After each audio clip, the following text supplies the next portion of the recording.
Money is not real. We've talked about this at length several times. I brushed up against being deported. When you start to control your environment, you will be incredibly impressed at what you are able to cultivate within yourself. And just like that, we are back with chapter 67 of the universe according to Mugsy. Today is Tuesday, April 15th, 2025.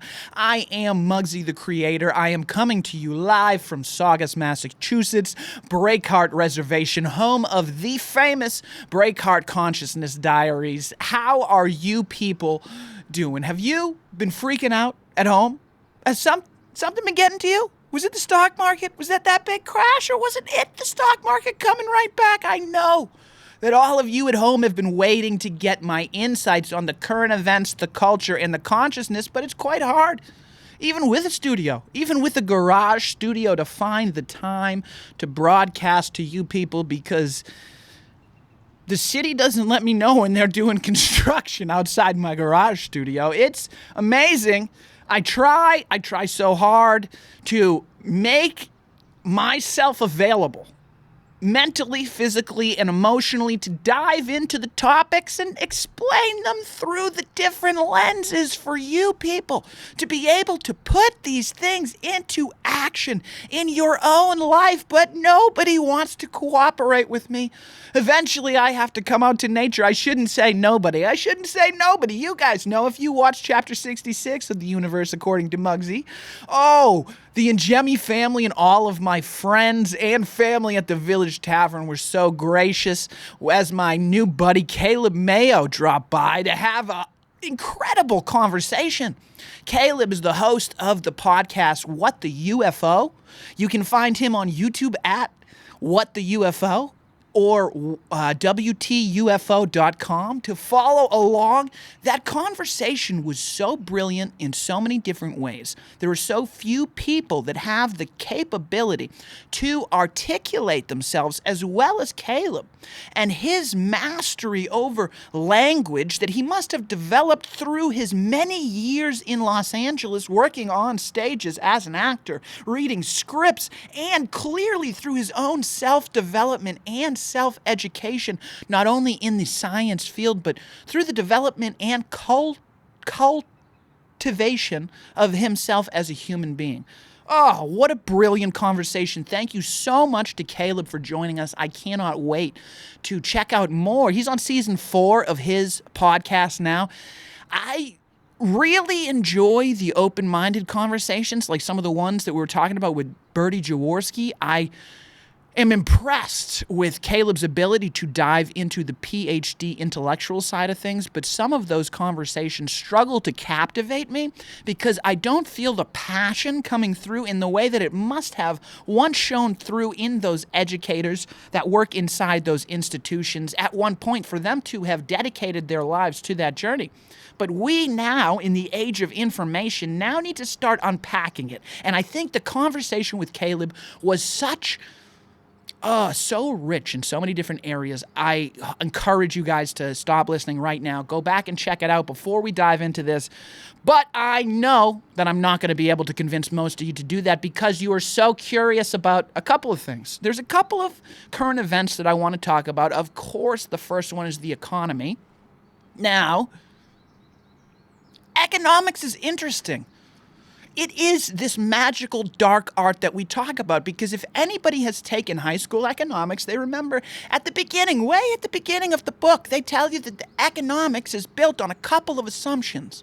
One of these assumptions is we all have perfect information and humans act rationally. Or I should say 2 of these assumptions. Those things do not happen ever. So whenever somebody says they're an economist, you should be super skeptical about them, which you should be doing with me.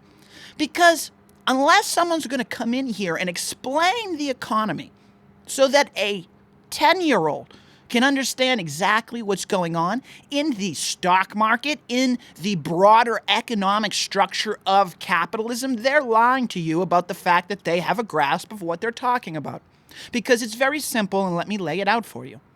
Money is not real. We've talked about this at length several times. Go back and listen to those podcasts. If you don't believe me, we've proved it. But there is undeniably this flow of money in the real world. This fake money is meant to represent energy. We have these things called banks. If we think about the money and energy as a liquid, let's call it water. Now we have these banks that control the flow of water and money. They get to choose which directions, which plants to water, and which canals to divert the water to, and that produces the reality that we all live in, our gross domestic product. At the end of the day, the distillation of every good and service that we have produced and sold, which is really just the flow of all of our energy, a snapshot of the ocean at any given moment in time. So, when I see the stock market jump down 3,000 points and back up 3,000 points, I do not freak out because I understand that these are just waves in an ocean. There is a predictability to markets because they move in cycles, as there is a predictability to life if we pay attention. There is... are we going to get into transhumanism as we tie into the economy? There are phases of our life that we have to go through. Puberty is one of them. Childhood is another. Adulthood is a third.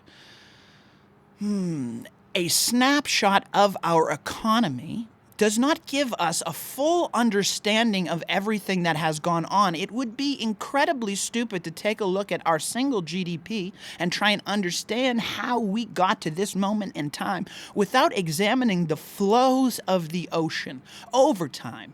Now, if you've been paying attention to the tides, they've been flowing out of treasuries for a long time. If you are a savvy financial investor, you may have noticed that there's trades that have been unwound inside the marketplaces. Now, if you want to dive into the specific engineering of the market, I would encourage you to go on Twitter and follow my favorite plumber in the whole entire world. It is a financial plumber, Concodenomics. Conks is what he goes by. He also has a Substack. I would encourage you to go and just take a look at some of the infographics if you think you are going to try and understand the playbook of what's been going on in the economy, because that's exactly what it is. This trade that has been unwound that I'm talking about is nothing more than a play that many people in finance run to make money. Just like a Hail Mary in football. You may run it X amount of times and it's going to work a small percentage of those times, but those small percentages of payoff will be worth the risk to somebody under certain market conditions. So there are people that utilize these plays over and over again. Those are the people that make money on Wall Street, okay?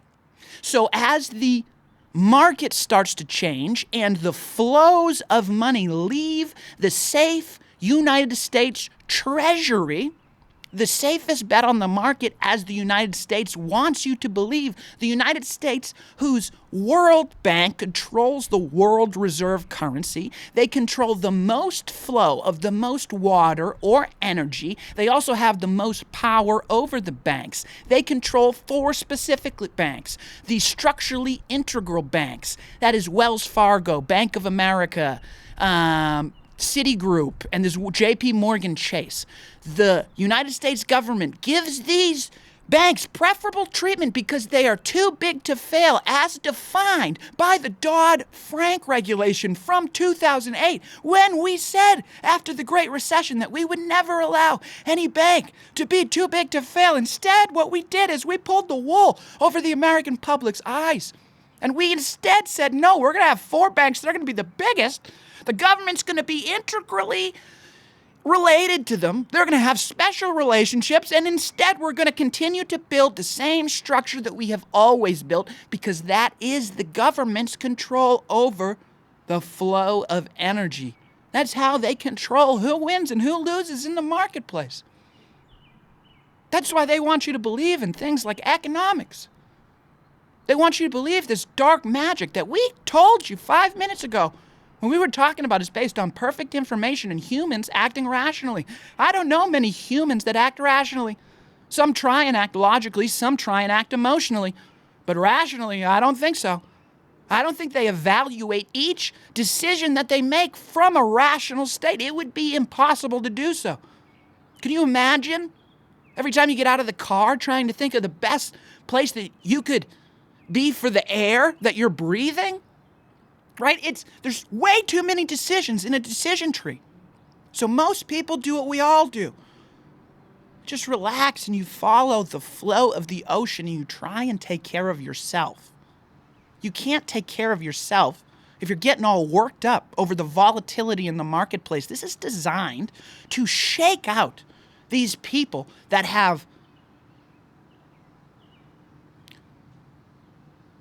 not fully understood their place in the ocean that is the United States dollar. You think you've gotten smarter than the United States? You forgot about the size that we have. Anyone, you wouldn't believe how many people in the United States of America could cause a run on the banks. You wouldn't believe it. It was almost impossible a couple years ago to even talk about that publicly. Do you remember when Silicon Valley banks were failing? That was because the FDIC realized, they recognized, if you went back and you looked at their records, their own records that they released, that they were unbelievably undercapitalized because of the way that the valuations on the asset books of banks were set up. So, in the marketplace of ideas, if you started to shine a light on the fact that, oh, wait a minute, this system that we have, this banking system, fractional reserve banking, if we start to shine a light on it, you were shunned. You were shunned by the legacy media. It was almost as if we were talking about COVID when we were talking about those banks failing. That's because of the incredible amount of control that certain people have over the narrative that they need to have, because any one of you truly has the power to blow the whistle on this big sham, the biggest Ponzi scheme that's ever gone on, the United States dollar, one that the rest of the world, the BRICS nations, are certainly getting wise to. So this volatility that went on in the stock market last week, I was not surprised that I didn't get the same phone calls, the same 7. We talked about this.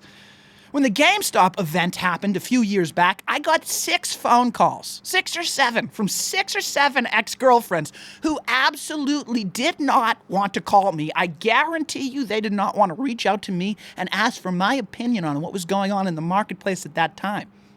But they did, because they love money so much that they sucked up whatever they had to reach out to me again, somebody they hadn't talked to in so long, because they were curious of what was going on. I didn't have those people reach out to me when the stock market took a dive nothing but a week ago. That's because we're in a different place in the world. People don't have the money to throw around in the market that they once did, because that's all dried up, because inflation has been crushing what once was the middle class, causing a sharp divide between a small percentage of people at the top and a now growing massive number of people at the bottom of this economic structure. Most people don't want to admit it, but they are feeling it now, because they once had the money to be able to call me to look for financial advice, to try and make a quick buck. Nobody's making that call. And the market did shoot right back up. And there are so many people, if you pay attention to accounts that follow the actual trades, like Unusual Whales on Twitter, who have done a brilliant job of catching these moments in the marketplace, these snapshots in real time. People that knew what was going to happen, seemingly to predict the future and make millions and millions of dollars on something that should be completely unpredictable. The reason it is not unpredictable, completely unpredictable, is because the infrastructure, this massive government, these big banks that control the flow of money, these are run by individuals, humans that also want to make money for themselves. And it's not a perfect world, and it's not perfect information. So if you do have information, many people trade on it. Those trades can be captured in the marketplace if you know where to look at the right moment in time. There are people doing that right now. And if you know where to look at the right moment in time, you can find someone who's gambling way outsized on something that should be impossible, and they are winning big. It would be like sitting at the casino next to somebody who knows all the cards when they're going to come out and gambling beside them with them. Putting all your money with their bets because it looks like they know the system better than you.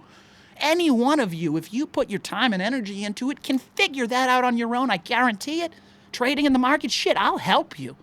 Any one of you that reach out to me at MugsyTheCreator.com, I would be more than happy to point you in the right direction. Point you at trade volumes that I think are outsized relative to the marketplace. Maybe help you implement AI strategies on how you can start analyzing market data in real time. And we can know for certain that this whole thing is a sham, something I knew long ago, something that the flash crash way back when I was in college, I believe it was 2010, because of the algorithmic trading that was happening in the dark pools that were now being controlled by these private banks away from the actual trading that was going on the exchanges themselves, something that was outlined brilliantly by Michael Lewis and Flash Boys, almost as if he was bragging, almost as if Michael Lewis was a stenographer of everything that happened during those times, and he was proud of the way that these people made money in the marketplace. I love it because it gave me such brilliant insights. The only one that could talk about something so insightfully is someone that understands it so completely. And if you dive into his fictional representation of these characters, he finds a way to make them likable villains. And I have a theory. That's because he hangs out with a lot of these likable villains. That is his network of friends. And I love that about Michael Lewis because, that is how I was able to discern this way back in the day. Now, sometimes it takes a minute, and you need to sit here and decipher all the information before you truly have a grasp on it. And sometimes you need to go back into the past and recognize, that's the moment right there, that the switch was flipped, as Caleb Mayo was saying yesterday on that brilliant podcast.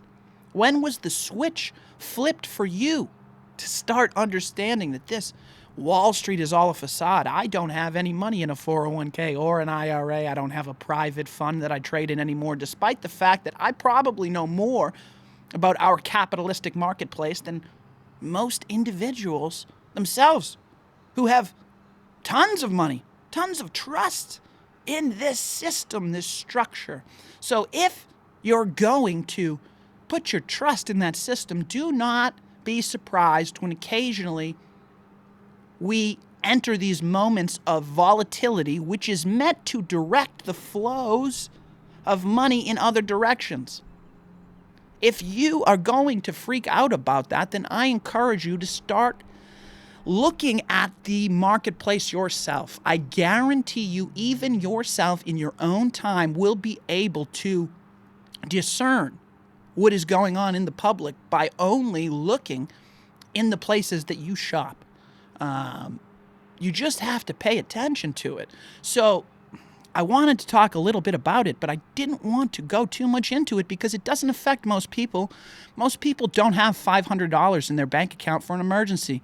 That is certainly true for me these days, and it's true for more than 60% of Americans, I believe, the last time I saw that statistic, which was brought to me by Breaking Point, Sagar and Jetty and Crystal Ball, and the work that they do with a ton of independent journalists over on YouTube.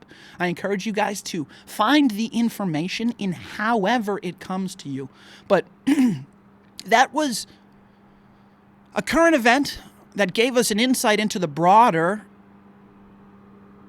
economy and the tides of what's been going on in the current events. I'm sure in your own life that you've noticed this inflation that's been eating us away. But there is another current event that's going on that's not getting the coverage that I think it should. And I am so frustrated with the state of independent journalism and podcasting, because of how it exists, it doesn't mean that there aren't great people doing unbelievable work, but many people have been revealed in the last informational cycle release to be shown as frauds in the deep state. And I was just listening to Tucker Carlson have a conversation with Alex Jones.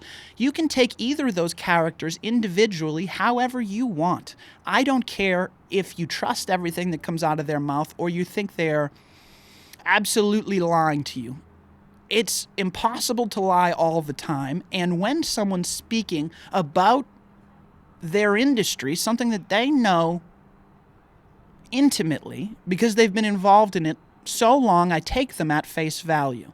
So Tucker Carlson said he knows for certain there are people in the podcasting and independent journalist field that are covering stories, pretending to represent one side of an argument when they are actually being paid to fight the people that they are fighting. The quote-unquote enemy is exactly who's funding them. They are paid opposition. Now,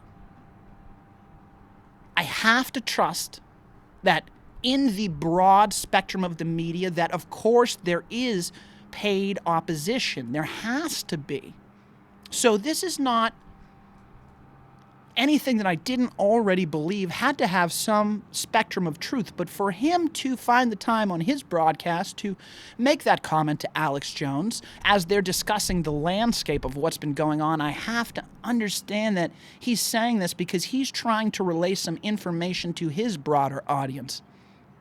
That there are big people that you pay attention to and you trust their word, and they are being paid by the people they are apparently fighting against.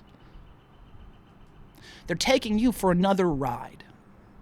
So be very careful who you are paying attention to. I know my brother and I have these conversations all the time. He helps keep me on the path of the important information that's going on and being disseminated. It's important that you have people like this for you. And we were talking the other day about Ben Shapiro and how he kind of went off the deep end in a sense. He revealed himself after October 7th and the horrific events that went on as someone who is on Israel's side no matter what happens.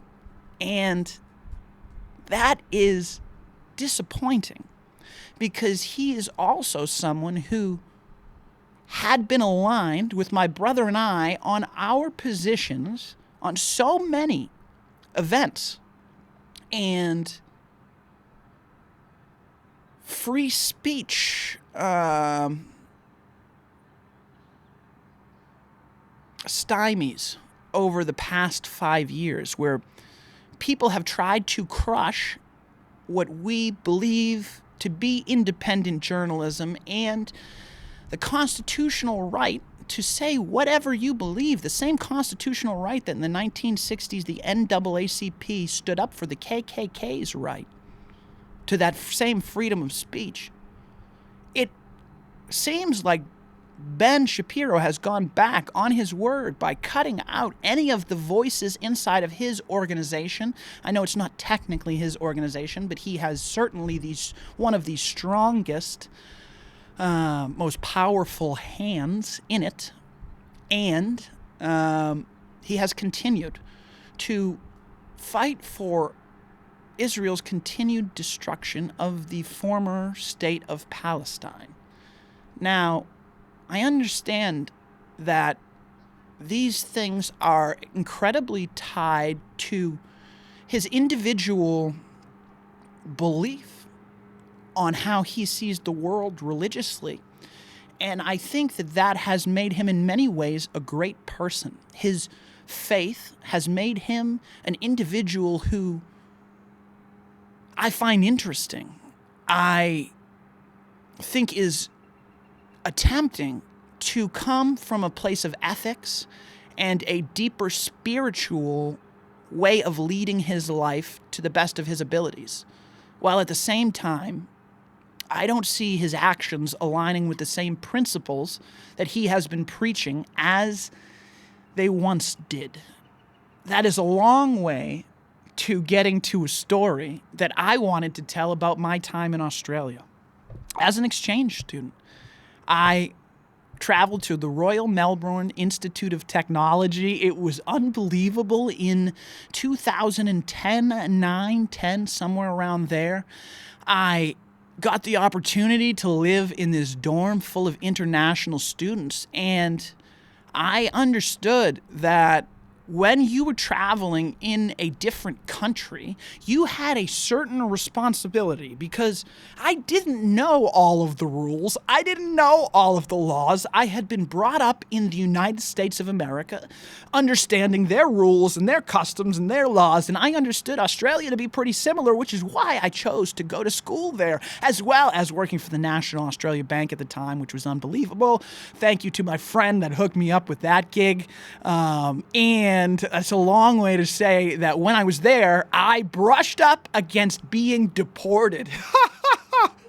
I was so close. I was so close to being deported. I think I told this story on the podcast. I got to have my buddy on Street on. I thought I was going to tell the same story with Damo, the dingo from down under. We were going to have a conversation early on in this podcast, but we didn't get a chance to do it. So my buddy Damo, the dingo, was an RA, and we were very tight friends. And my friend Street and I, as we got into the summer season, October, November, we got a couple of squirt guns down at the Big W, which is the Walmart in Australia.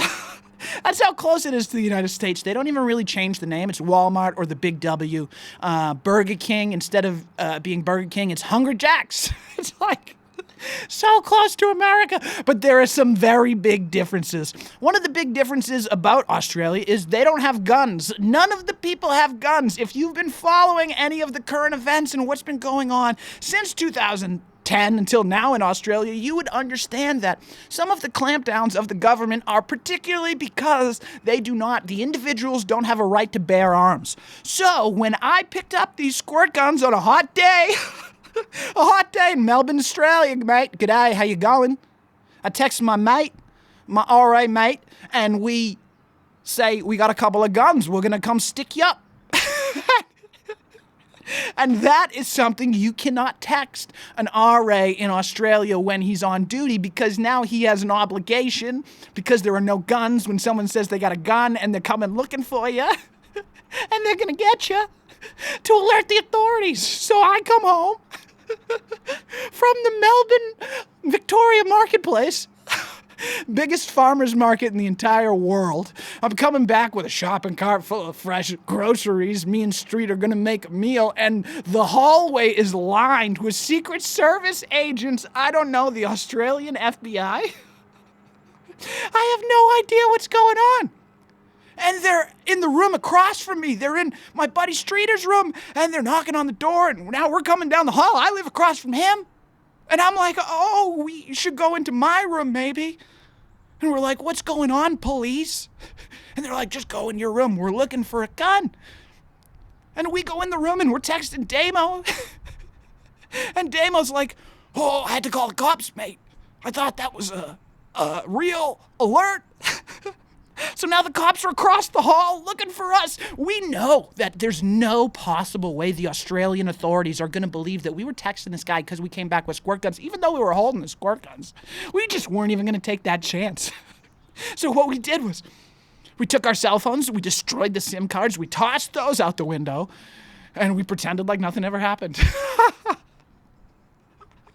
Crazy. That was a crazy experience. There was no malice, there was no ill will. We weren't really coming after my buddy Damo with a gun. We got a couple of squirt guns. We were looking for a good time, but culturally, we were in two completely different places. No matter how similar we thought the United States and Australia were to each other, there were some big differences that we really needed to pay attention to. And thank God we got out of that unscathed, but at no point in my experience in Australia, as I was taking classes or as I was working in the collections department of the National Australia Bank, did I feel like I didn't have the right to speak freely on campus or publicly. If I wanted to say something, I said it. If it was a different type of opinion, it was super respected, incredibly well respected, more well respected in Australia, a socialist country that had rights to public education and public health, than in the United States of America. And that was super interesting at the time. And now here we are in the United States of America, an independent, or I should say legacy media, isn't covering the story, especially in this new MAGA Trump movement with the new White House, all the new people in new positions. They haven't shined a light, the same light that I have noticed that my friends Lee Fong and Glenn Greenwald are on the particular a foreign exchange student on an American campus that is being deported because of their individual beliefs on Palestine, something that's not an issue directly tied to the United States of America, even though they're on a university inside the United States of America. They are speaking freely their individual opinion. This individual person was not participating in any events that any other students were not participating in.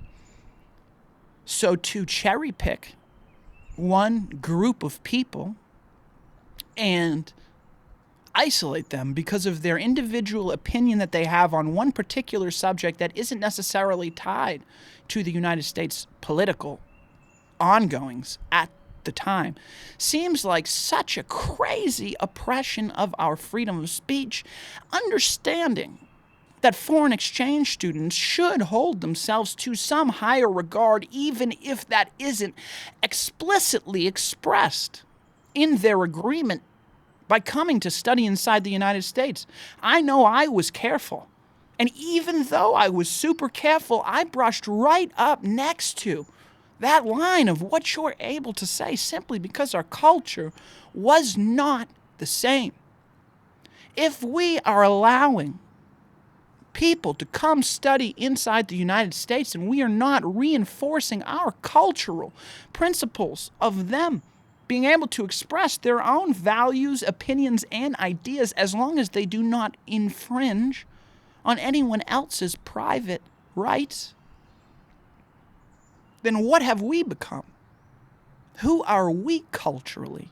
I am so grateful that Glenn Greenwald and Lee Fong have covered this story and brought so much light to it, especially considering the fact that we had hoped for so much change under this new administration, but it would seem like they are completely comfortable censoring as long as it is in a certain direction.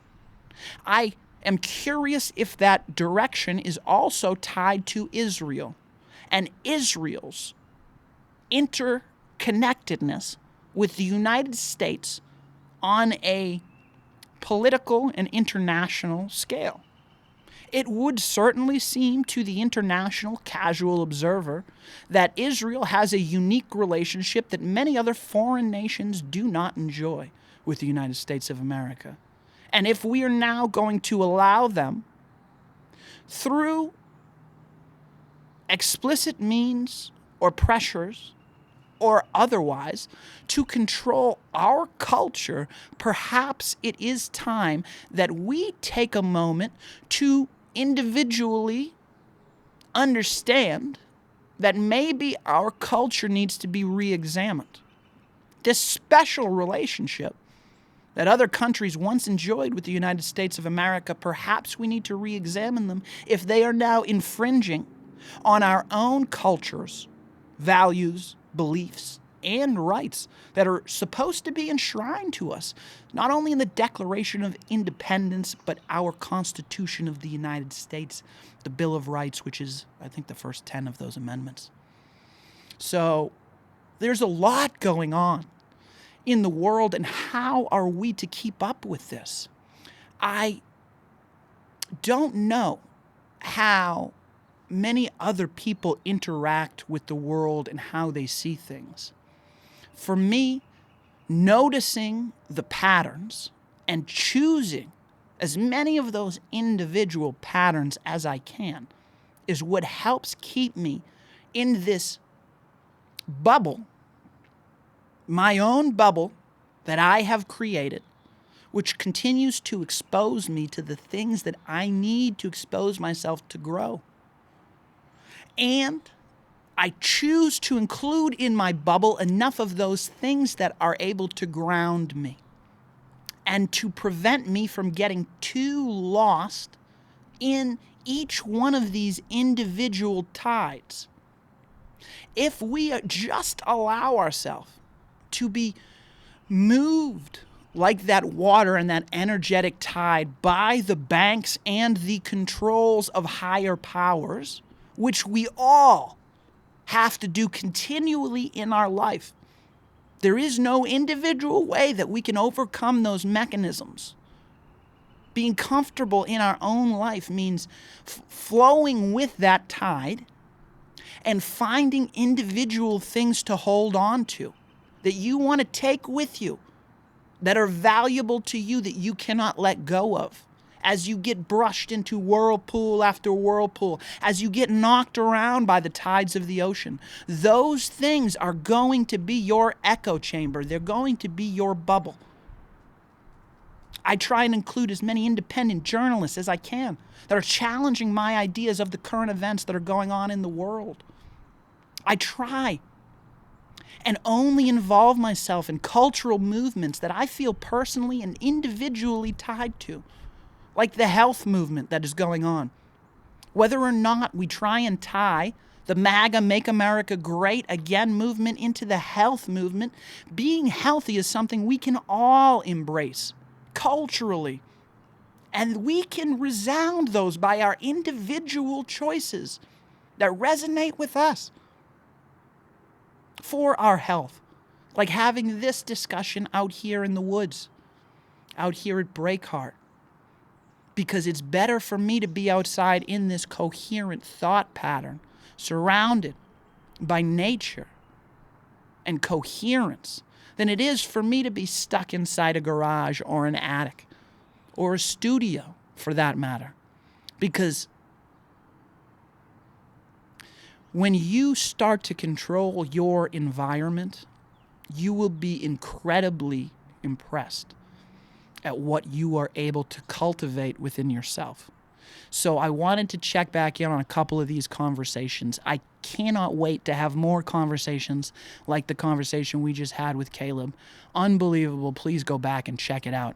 I encourage you to go check out Caleb's work at WTUFO.com. If you have any comments, concerns, or you want to get involved in asking questions or picking some of the topics that you want me to cover, get in contact with me at MugsyTheCreator.com or Patreon.com/MugsyTheCreator, where you can support this broadcast and become a part of the universe according to Mugsy. But until next time, my friends, take back your consciousness. I love you. I'm out.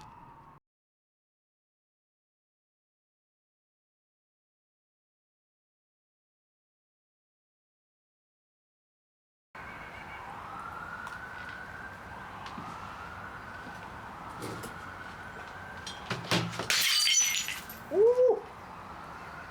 Mazel tov.